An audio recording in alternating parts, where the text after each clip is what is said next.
Hello! Kumusta kayo? Nandito na naman tayo sa ating bagong vlogs. Mga update sa mga nangyayari sa ating paligid at ano ba ang ating mga pag-usapan ngayon. Meron tayong pag-usapan patungkol dito sa darating na eleksyon na naman sa 2028. Medyo malayo pa ito guys, pero kakatapos lang nga ng 2025 midterm election, pero continue na ito guys, continue na ito, wala nang stop ito. Lulutang at lulutang na yung mga tao na gustong tatakbo sa 2028 sa pagka-presidente at sa pagka-vice presidente at sa mga senador. Yan. So ngayon, bago natin pag-usapan ito, huwag niyong kalimutan i-subscribe yung ating YouTube channel, Ili TV, at pindutin ang notification bell para updated kayo sa aking mga i-upload na mga bagong video. Yan. Meron akong nakitang vlog at mga mga komento ng iba nating mga kababayan na gusto nila ay ang magtandem sa 2028 ay Sara Robin. Okay? Vice President Sara Duterte at saka si Senador Robin Padilla. Okay. Yung nagdaan kong video, nag-ano na yun ngayon, na ipaviralin nyo yun guys, yung dugo, yung dugo, yung Duterte go. Nag-views na yan ngayon. I-share ninyo guys, i-share ninyo at saka paki-like para mag-ano yung video ba, kasi makakuhan tayo ba, no? Kasi ngayon guys, continue na talaga ito, continue na, wala nang stop ito, kasi ano na ito makino ang bilis ng mga panahon, tumakbo ang mga araw, buwan, taon. Diyos ko, di ba? Ang bilis. Parang kailan lang natapos yung Christmas Parang kailan lang yun. Ngayon kalahati na tayo sa 2025. Oh, di ba? Bilis. Kaya itong election natin sa 2028 guys, ano lang ito, mabilis. Mabilis lang ito guys, no? Kaya ngayon, marami ng mga tao, mga vloggers, mga influencers, yung mga tao dyan, no? Mga pinklawan, mga pulahan, o ano man yung mga partido, nag-ano na yan sila ngayon. Kung sino talaga ang mga tatakbo sa 2028 presidential election. So ngayon guys, alam naman natin na simula pa nung nakaupo itong ating vice presidente ay wala talaga itong pangundangan, ang paninira sa kanya, lahat-lahat na. Pero nandyan pa rin, nakatayo pa rin si Vice President Sara Inday, no? Nandyan pa rin, malakas pa rin. At lalong tumaas yung kanyang ratings. At marami ang mga tao, Pilipino, na naniniwala sa kanya. Ngayon, marami na ang mga politiko kasi guys, tinitingnan nila yung sinong malakas. Alam niyo ito sila, meron yan silang mga sariling survey. Meron yan silang mga sariling survey. Nagbabayad yan sila, no? Magpa-survey yan sila, hindi lang natin alam, no? Kaya nalalaman nila na kung malakas sila o hindi. Ganon yun. Yung mga survey niya dyan, yung mga ukta, yung mga Pulse Asia, yung Tangheri, kung ano-ano pang mga ano dyan, yung mga survey na yan. Hindi na yan sila napaniwalaan. Kasi hamakin mo, yung mga hindi nakapasok sa survey, yun ang nakapasok sa ano na, pag-eleksyon na.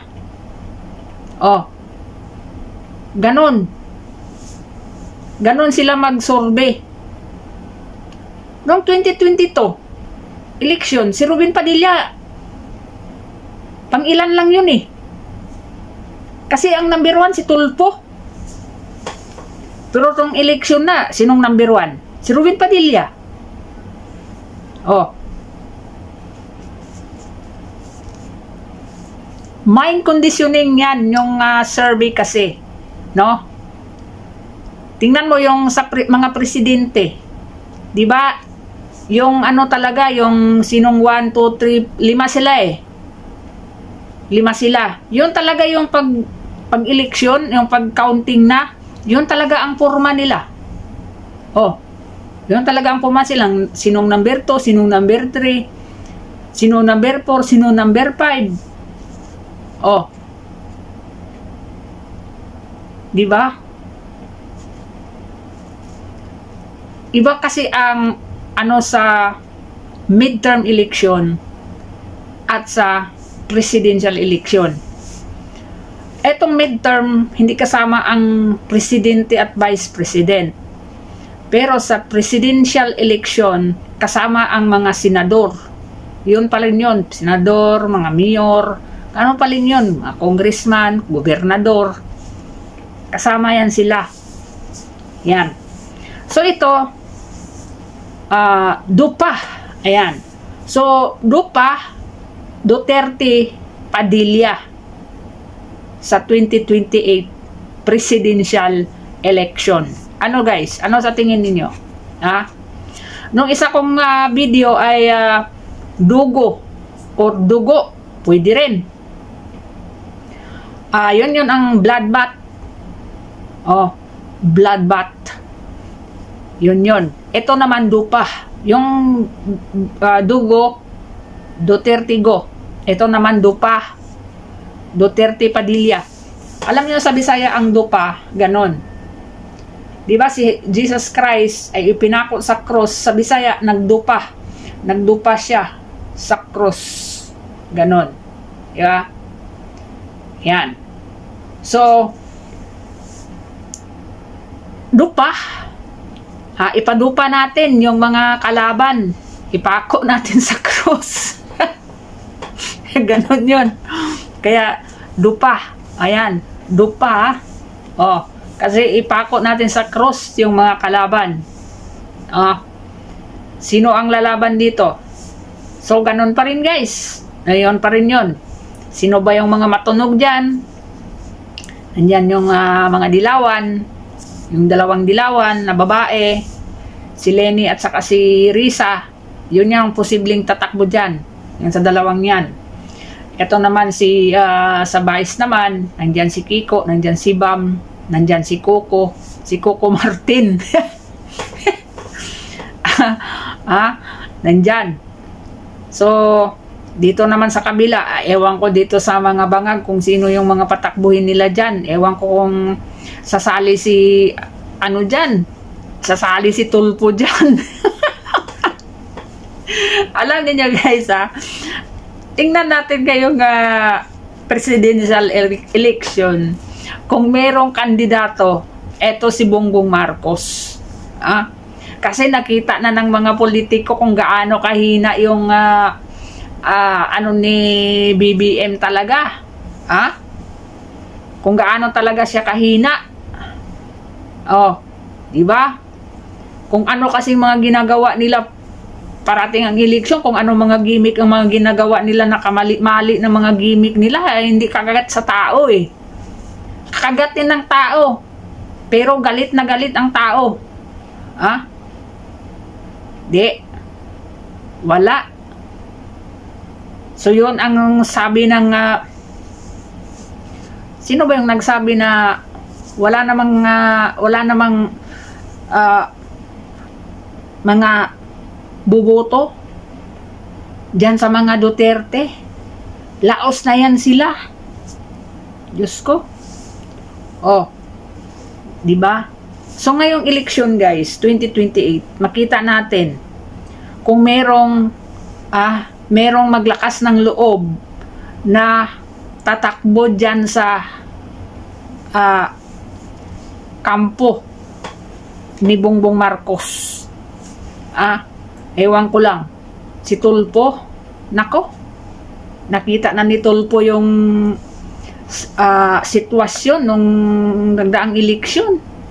Sasali pa ba siya dyan? Kasi ang narinig-rinig ko lang, si Tulfo, ang anuhin nila, kukunin nila, at saka si Remulla. Nako, ewan ko lang. Ha? Ewan ko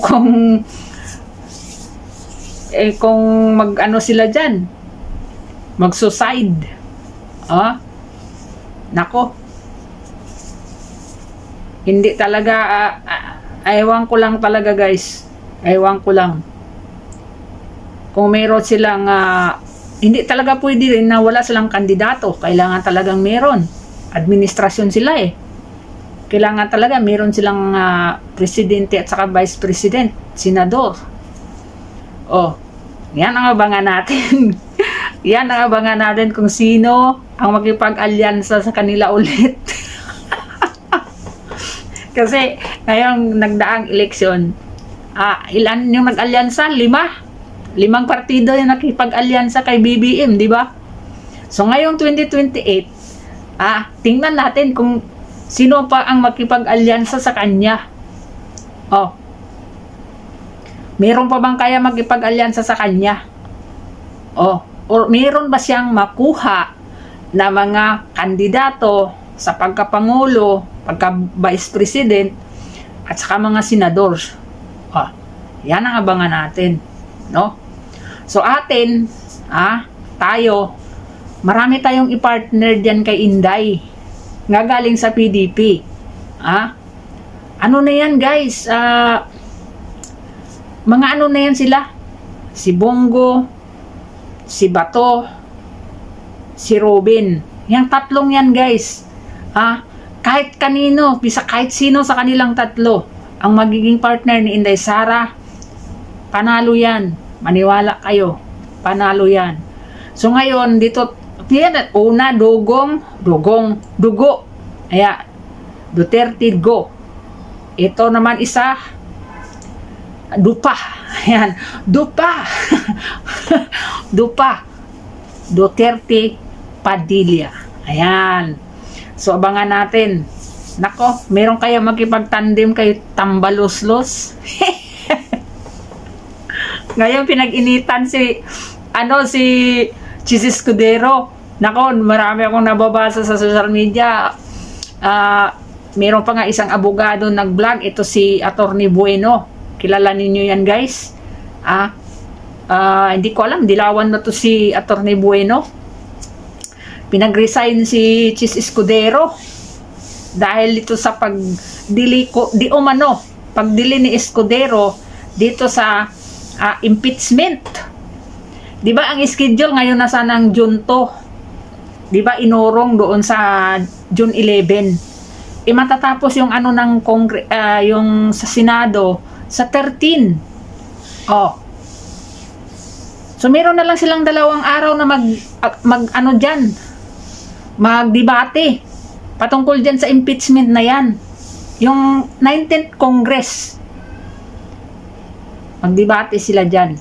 Ngayon, kung mapag-usapan nila dyan na ituloy yung impeachment, so doon na yan siya sa 20 Congress. Kasama na yung mga bagong nanalo. Yung ngayon, yung 23 senador. Sa June 2, ang magdebate dyan. Yung mga magpasa na, kukunin na nila, anuhin na nila yung mga ipasa yung gipasa sa kanila na mga impeachment. Pag-usapan pa yan. Kasi guys, 4 yung impeachment na yan eh. 4. Kaya ano yan eh, ano yan ni Inday Sara, kasi dapat isang impeachment lang sa isang taon ang anuhin sa isang opisyal. Hindi 2, 3, 4. Yung unang 3 impeachment, hindi yun nilagi ewan ko kung bakit. So ngayon, nag-jump sila doon sa pang-4 na impeachment. Yun siguro ang nagpapirma sila doon na sa pang-apat na impeachment. Paano ngayon yung 3? Kaya malaking usapin yan. Kaya maraming nagsasabi na ang impeachment daw na yan ay tsugi na. Sabi pa ni De Lima, ang impeachment dead on arrival na. Nako.